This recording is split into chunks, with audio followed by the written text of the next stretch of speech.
Je suis rendue première analyste en recherche utilisateur à Radio-Canada.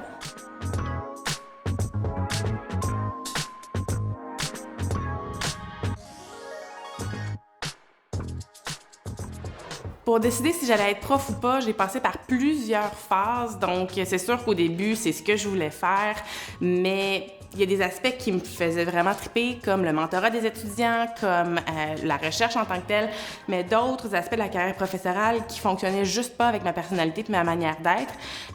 Fait que quand j'ai arrêté d'essayer de me faire fitter dans un monde où je serais pas heureuse professionnellement, la décision s'est prise vraiment rapidement.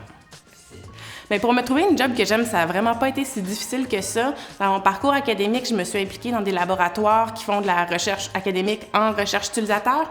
Donc, la transition s'est faite quand même facilement vers le milieu professionnel de ce domaine-là.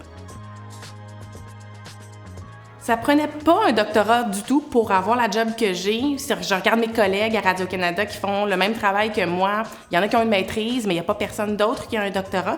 Je pense que j'ai eu cet emploi-là parce que j'ai eu beaucoup d'expérience avec différentes méthodologies de recherche pendant ma carrière académique. Moi, je me suis beaucoup impliquée dans les associations étudiantes, dans les comités départementaux pendant ma maîtrise, pendant mon doctorat. Puis je pense que ça a vraiment été un gros plus pour moi une fois arrivée sur le milieu du travail, mais tout ce qui est justement leadership, communication, gestion de conflits, c'est des choses, oui, qui sont importantes à développer pendant le doc, mais aussi que chaque milieu de travail sait que c'est important à développer pour leurs employés, fait qu'on s'en sauve pas à la fin du doctorat des compétences transversales.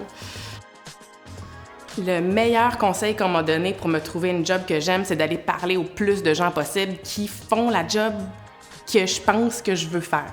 Donc, d'aller voir ça a l'air de quoi leur quotidien pour vrai. Les gens sont contents de jaser aux gens. Moi, je jase souvent avec des étudiants au doc ou à la maîtrise qui pensent à faire la transition hors du milieu académique.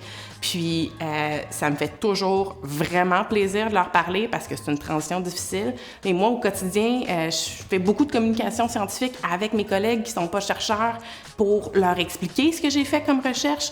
Je donne un coup de main, donc je mentore d'autres collègues. Donc, il y a tout ça. Puis, je fais de la recherche littéralement au quotidien. Donc, pour moi, tous les aspects positifs de ce que je voulais de la carrière professorale se retrouvent dans mon travail. Fait que de penser à c'est quoi dans la carrière de prof qui t'intéresse. Puis, où d'autres est-ce que tu peux trouver ça? Ce qui me donne mon doctorat dans mon emploi, en fait, je trouve que c'est un super pouvoir caché. Ça fait que, veux pas, j'ai une dizaine d'années d'expérience en recherche, là, puis ça accélère beaucoup mon travail. Ce que j'aurais aimé savoir il y a, mettons, 5-6 ans, c'est que j'ai pas besoin de me forcer à rentrer dans un moule dans lequel je ne fit pas. Ce qui s'apprend pas sur les bancs d'école, communiquer avec des gens qui viennent d'un milieu complètement différent du nôtre. Quand on a des travaux d'équipe, quand on fait de la collaboration académique, souvent on est avec des gens où est-ce qu'il y a quand même un bon diagramme de Venn entre ce qu'on connaît et ce dans quoi on est un expert. Rendu dans un milieu professionnel, il y a de tout. Puis de savoir ce qui est important pour l'autre qui a un background complètement différent de nous, ça s'apprend juste en le faisant. Là. L'idée fausse qu'on se fait des doctorants, j'ai l'impression que c'est qu'on a une espèce de monomanie sur notre sujet de recherche puis qu'il n'y a rien d'autre qui nous intéresse.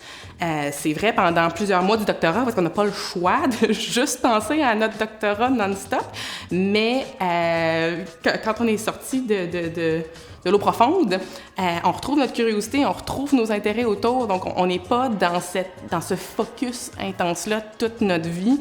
Pour mon équilibre travail-vie personnelle, ça fonctionne avec moins d'heures de travail. Donc, le fait que j'ai un horaire de travail, un horaire qui est flexible, mais un horaire, ça fait que je suis au travail et je ne le suis plus. Mais j'écoute le nouveau balado de Patrick Sénécal sur audio. Je m'en retourne au bureau, donc à la nouvelle maison de Radio-Can au centre-ville. Merci, bye!